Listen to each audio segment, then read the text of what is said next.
aku. Di sini aku mau berterima kasih kepada kalian karena kalian sudah memberikan aku waktu dan kesempatan untuk bertemu lagi kepada kalian, untuk bisa mempresentasikan lagi kepada kalian tentang mata kuliah aku, mata kuliah yaitu metodologi penelitian.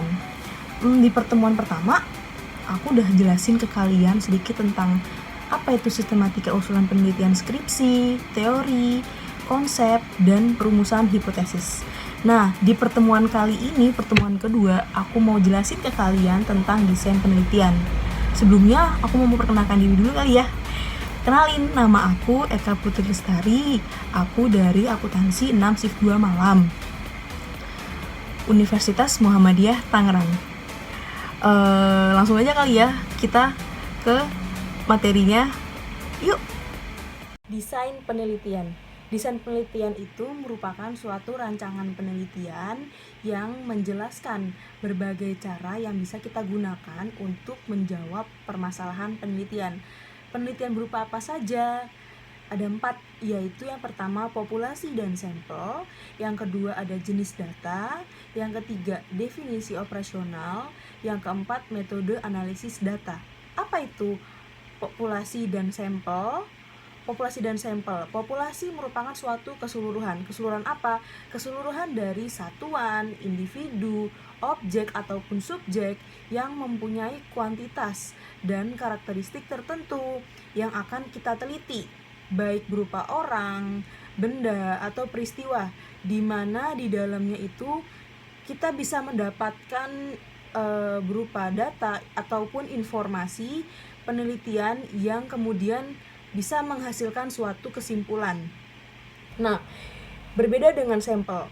Sampel itu merupakan sebagian apa? Sebagian dari populasi yang menggambarkan populasi sehingga dapat mewakili semua populasi itu yang akan kita teliti.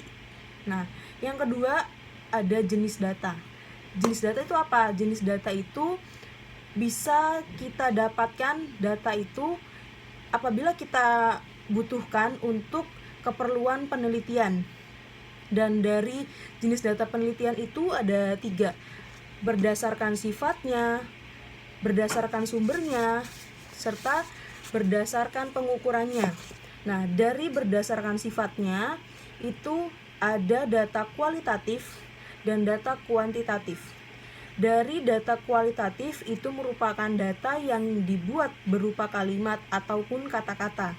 Dan data kuantitatif itu data yang dibuat berupa angka. Dan yang kedua berdasarkan sumbernya. Berdasarkan sumbernya itu ada apa saja? Ada yang data primer dan ada juga data sekunder. Apa itu data primer dan data sekunder? Data primer itu data yang diambil langsung dari sumbernya. Serta data sekunder merupakan data yang bisa kita ambil dari mana saja gitu kan, dari media apapun itu. Serta yang ketiga berdasarkan skala pengukurannya. Berdasarkan skala pengukurannya itu ada data nominal, data ordinal, interval, dan rasio. Yang ketiga yaitu ada definisi operasional. Apa itu definisi operasional? Definisi operasional itu pernyataan yang menerangkan tentang definisi berupa cara ukur, alat ukur, hasil ukur, dan skala ukur dari variabel-variabel yang akan kita teliti. Yang keempat ada metode analisis data. Metode analisis data ini merupakan tahapan proses penelitian di mana data yang sudah dikumpulkan diolah dalam rangka untuk menjawab rumusan masalah. Nah, di dalam metode analisis data itu terdapat data kuantitatif dan terdapat data kualitatif. Di dalam kuantitatif itu berisi manajemen data, entry data. Entry data itu bisa berupa manual atau bantuan dari komputer. Dan ada juga performing statistik. Nah, di dalam data kualitatif itu berisi manajemen data, coding. Apa itu coding? Coding itu merupakan keseluruhan data berupa teks di mana data itu bisa di-manage berdasarkan tema tertentu yang relevan dengan fokus penelitian. Ada juga interpretasi data. Apa itu interpretasi data? Interpretasi data itu data itu sudah dilakukan bersama dengan coding barusan. Semula, saat mengklarifikasinya itu, peneliti membaca transkrip yang dengan diteliti lalu dipecah menjadi beberapa tema. Nah, dari tema itu barulah sudah diturunkan dari rumusan masalah penelitian. Definisi operasional. Pengertian dari definisi operasional yaitu cara untuk mengukur variabel dengan menggunakan berbagai skala. Nah, macam-macam skala pengukuran. Ada 4, yaitu skala nominal, skala ordinal, skala interval, dan skala rasio. Nah, aku jelasin ke kalian. Yang pertama ada skala interval atau yang bisa disebut Likert. Nah, skala Likert ini biasanya digunakan untuk mengukur sikap, pendapat, dan persepsi seseorang atau sekelompok orang tentang suatu fenomena, di mana dengan skala Likert ini variabel itu bisa dijabarkan sebagai indikator. Dari indikator itu kemudian bisa dijadikan item-item pertanyaan. Nah, jawaban dari setiap item instrumennya mempunyai gradasi dari sangat positif sampai ke sangat negatif. Berikut ada contoh alternatif jawaban dari dalam skala Likert. Ada sangat setuju, ragu-ragu, tidak setuju, sangat tidak setuju. Ada juga yang sangat positif, negatif, ataupun sangat negatif. Ada juga yang selalu, sering, kadang-kadang, bahkan tidak pernah. Ada juga yang sangat baik, tidak baik, ataupun yang sangat tidak baik. Skala Likert itu diberi skor dari yang tertinggi sampai yang terendah. Ini contohnya. Ada yang sangat setuju atau selalu atau sangat positif itu biasanya diberi skor 5. Dan setuju, sering atau positif itu diberi skor 4. Nah, di dalam ragu, kadang-kadang atau netral itu diberikan skor 3. Terus apabila tidak setuju, hampir tidak pernah ataupun negatif itu diberi skor 2. Dan yang terakhir itu sangat tidak setuju dan tidak pernah itu diberi skor 1. Nah, makanya di dalam skala Likert itu dinilai diberi skor dari yang terbesar sampai yang terkecil. Nah, lalu skala Guttman. Skala Guttman itu merupakan skala yang pengukurannya itu dengan 2 jawaban yang tegas. Yang berisi data yang bisa didapat dari interval ataupun rasio. Nah, di dalam skala Guttman ini juga kita bisa dibuat dalam bentuk pilihan ganda, juga dalam bentuk checklist. Jawabannya itu bisa dibuat dari yang skor tertinggi sampai skor yang terendah. Dari skor yang tertinggi 1 sampai 0. Selanjutnya ada skala nominal.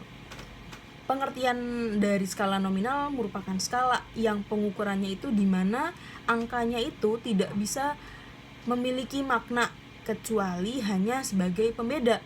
Contohnya seperti hitam antara hitam dan putih, KAP Big 4 dan KAP non Big 4, pria dan wanita, departemen akuntansi dan departemen pemasaran. Oke, berikut contoh dari skala nominal. Selanjutnya ada skala ordinal. Pengertian dari skala ordinal merupakan skala yang memiliki makna rating. Yang kita tahu rating itu kayak tingkatan ya kan. Nah, jawaban pertanyaan bertingkat. Contohnya berkaitan dengan juara, misalnya juara 4, 3, 2, 1. 4 jika dia juara 4, 3 jika dia juara 3, dan 2 jika dia juara 2, dan 1 kalau dia juga juara 1. Oke. Selanjutnya yaitu skala rasio. Skala rasio itu merupakan data yang dihasilkan berupa data rasio. Nah, skala ini merupakan skala tertinggi dalam suatu pengukuran. Berikut ada contoh perhitungan ROA atau singkatan dari Return of Asset. Nah, rumus dari ROA yaitu laba bersih dibagi aset total. Jadi, di dalam suatu perusahaan itu kita bisa tahu berapa laba bersihnya, berapa aset totalnya atau total aktifanya itu didapat dari laporan keuangan suatu perusahaan itu tersendiri. Nah, nilai ROA itu bisa dijadikan suatu indikator. Indikator apa? Indikator dari tentang seberapa andal suatu perusahaan dalam pemanfaatan aset, ya kan? Untuk bisa menghasilkan profit atau keuntungan untuk perusahaan itu tersendiri. Dan manfaat dari ROA itu bagi perusahaan tuh sangat besar, sangat bisa dilihat, ya kan, dari laporan keuangan. Nah, populasi teknik sampling, ya kan. Nah, di dalam populasi dan sampel, pengertiannya yaitu yang pertama ada populasi. Kalau di sini populasi merupakan suatu wilayah generalisasi yang terdiri atas objek ataupun subjek yang mempunyai kuantitas dan karakteristik tertentu yang ditetapkan oleh seorang peneliti untuk dipelajari, kemudian itu bisa ditarik kesimpulannya. Dan di sini sampel adalah sebagian dari jumlah dan karakteristik yang dimiliki oleh populasi tersebut. Secara intinya itu yang tadi saya pernah kasih tahu ke kalian, populasi itu merupakan keseluruhannya kan. Keseluruhannya itu enggak ya, baik berupa objek ataupun subjek itu, baik berupa angka dan karakteristiknya itu yang bisa kita teliti, ya kan. Dan dari penelitian itu kita bisa pelajari dulu sebelumnya. Nah, habis kita pelajari kemudian itu kita bisa menemukan kesimpulannya. Oke. Selanjutnya sampel itu sebagian apa? Sebagian dari populasi, ya. Sebagian dari populasi yang bisa kita gambarkan dari populasi itu sehingga bisa mewakili semua populasi yang udah kita teliti, ya kan. Teknik sampling ini merupakan teknik pengambilan sampel secara skematis. Berikut ada contoh gambar yang tertera dari teknik sampling. Nah, teknik sampling ini terbagi menjadi dua, yaitu yang probability sampling dan non-probability sampling. Di dalam probability sampling ini terbagi menjadi 4. Yang pertama ada simple random sampling, yang kedua ada proportionate satisfied random sampling, yang ketiga ada disproportionate satisfied random sampling, yang keempat ada area atau cluster sampling, di mana sampling itu menurut daerahnya. Serta selanjutnya ada non-probability sampling. Di dalam non-probability sampling ini ada beberapa jenis, yaitu yang pertama ada sampling sistematis, sampling kuota, sampling aksidental, purposive sampling, sampling jenuh, dan snowball sampling. Probability sampling ini merupakan suatu teknik di mana teknik itu dapat memberikan suatu peluang dari setiap unsur, ya kan, untuk bisa dipilih. Dari unsur itu bisa dipilih menjadi anggota sampel. Nah, biasanya teknik ini meliputi ada sampel random sampling yang tadi sudah saya sebutkan. Kenapa disebut demikian? Kenapa disebut simple ataupun sederhana? Kenapa? Karena di dalam pengambilan sampel anggota populasi ini dilakukan secara acak. Kenapa acak? Nah, karena dari acak itu kita tidak bisa memperhatikan strata yang ada di dalam populasi tersebut. Nah, biasanya di dalam simple random sampling ini data itu, anggota populasinya itu biasanya dianggap populasi homogen, ya kan. Nah, berikut ada contoh gambarnya populasi dan sampel.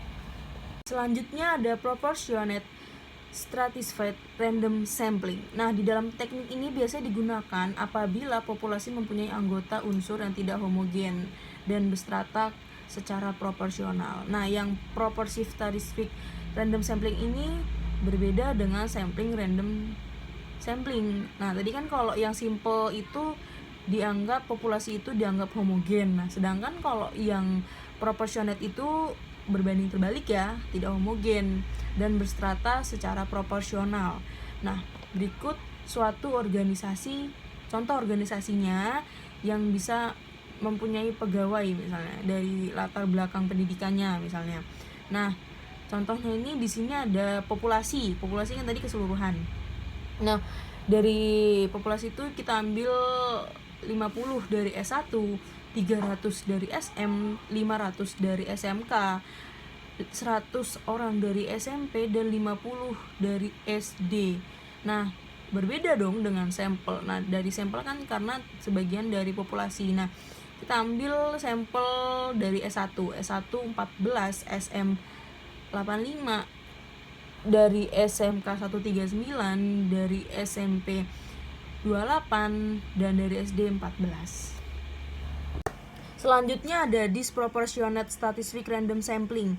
Nah, teknik ini biasanya digunakan untuk menentukan jumlah sampel apabila populasinya itu kurang proporsional. Contohnya pegawai dari suatu perusahaan. Nah, ada yang lulusan S3 itu ada 3 orang, lulusan S2 4 orang, S1 90 orang, SMU 800 orang, SMP 700 orang. Maka dari 3 orang di S3 dan 4 orang di S2 itu kita ambil semuanya sebagai sampel. Karena 2 kelompok tersebut itu terlalu kecil bila kita bandingkan dengan kelompok yang S1 itu ada 90 orang, SMU ada 800 orang, dan dari SMP itu ada 700 orang. Oke, selanjutnya yaitu ada cluster sampling atau area sampling. Teknik sampling ini digunakan untuk menentukan apa? Menentukan sampel apabila objek yang akan diteliti itu datanya itu sangat luas. Contohnya di suatu penduduk ataupun di suatu negara ataupun di suatu kabupaten provinsi lah ya. Nah, kita untuk menentukan penduduk mana sih yang akan kita jadikan sumber data, ya kan? Di dalam sumber data itu kita bisa ngambil sampelnya itu berdasarkan daerah populasi yang udah kita tetapkan. Nih, contoh gambarnya ada populasi daerah, sampelnya itu ada A, B, C, D, E, F, G, H, I. Nah, itu dari populasi daerah, sampel daerah yang barusan saya sebutkan itu kita ambil dengan random. Dibagi, yang pertama ada tahap satunya. Di dalam tahap 1 itu ada A, D, C, F, G. Nah, dari tahap 1 itu kita ambil lagi. Diambil secara random lagi, ya kan, sampel individunya itu di tahap ketiga. Nah, dari itu kita bisa tahu populasinya dari suatu area sampling tuh apa saja, ya kan. Nah, gitu. Nah, selanjutnya teknik sampling. Teknik sampling itu kan tadi sudah saya jelaskan, ada yang probability sampling dan non probability sampling. Nah, berikut yang non probability sampling ya. Yang non probability sampling itu merupakan suatu teknik yang tidak memberi peluang. Peluang apa? Peluang atau kesempatan yang sama bagi setiap unsur atau anggota populasi untuk dipilih menjadi sampel. Kenapa? Karena elemen sampel ini dipilih berdasarkan kebijaksanaan peneliti tersendiri, ya kan? Karena di dalam non probability sampling ini tiap-tiap elemen itu tidak diketahui apakah dia mempunyai kesempatan menjadi elemen sampel tersebut atau tidak, ya kan? Nah, di dalam non probability sampling itu terdapat ada lagi yaitu sampling sistematis. Nah, sampling sistematis ini merupakan suatu teknik untuk menentukan sampel yang dilihat berdasarkan urutan dari anggota populasi yang sudah diberi nomor urut. Misalnya, populasi ini terdiri dari 100 orang, ya kan? Nah, dari anggota itu diberi nomor urut dari nomor 1 sampai 100. Nah, jadi pengambilan sampel itu bisa dilakukan dari nomor ganjil aja misalnya, ya kan? Nah, dari ganjil, genap, ataupun dari bilangan kelipatannya itu. Misalnya kelipatan dari 5, ya kan? Maka dari ini tuh kita bisa ngambil sampel dari nomor 5, 10, 15, 20, ya kan? Ataupun seterusnya sampai 100 gitu. Nah, selanjutnya yaitu sampling quota. Apa itu sampling quota? Sampling quota merupakan teknik untuk menentukan sampel dari populasi yang mempunyai ciri-ciri tertentu sampai jumlah kuotanya itu bisa diinginkan ya kan. Contohnya dari sampling kota. Misalnya dari penelitian itu, terhadap suatu pegawai golongan 11, penelitian itu dilakukan secara berkelompok ya kan. Nah, setelah jumlah sampel yang ditentukan itu 100 dan jumlah anggota peneliti berjumlah 5 orang ya kan, 5 orang, maka setiap anggota penelitinya itu dapat memilih sampelnya itu secara bebas ya kan, sesuai karakteristik yang udah ditentukan dari golongan 11 itu sebanyak 20 orang misalnya. Nah, selanjutnya yaitu ada sampling aksidental. Nah, sampling aksidental itu merupakan suatu teknik penentuan sampel di mana berdasarkan kebetulan. Kenapa kebetulan? Yaitu karena siapa aja sih yang secara kebetulan itu bisa langsung ketemu sama si peneliti tersebut ya kan, terus cocok juga sama peneliti tersebut ya kan. Nah, dari kecocokan tersebut itu, dari peneliti itu bisa dijadikan sebuah sumber data ya kan. Selanjutnya yaitu ada sampling purposive atau purposive sampling yang biasa kita jumpai di jurnal ya kan. Nah, sampling purposive atau purposive sampling ini merupakan teknik penentuan sampel dengan pertimbangan tertentu. Misalnya nih, kita akan melakukan penelitian di suatu perusahaan tentang disiplin pegawai. Nah, maka sampel yang kita pilih itu jadi cuman orang-orang yang ahli aja di bidang kepegawaian ya kan. Nah, selanjutnya yaitu ada sampling jenuh. Sampling jenuh itu merupakan teknik penentuan sampel apabila semua anggota populasi itu digunakan sebagai sampel.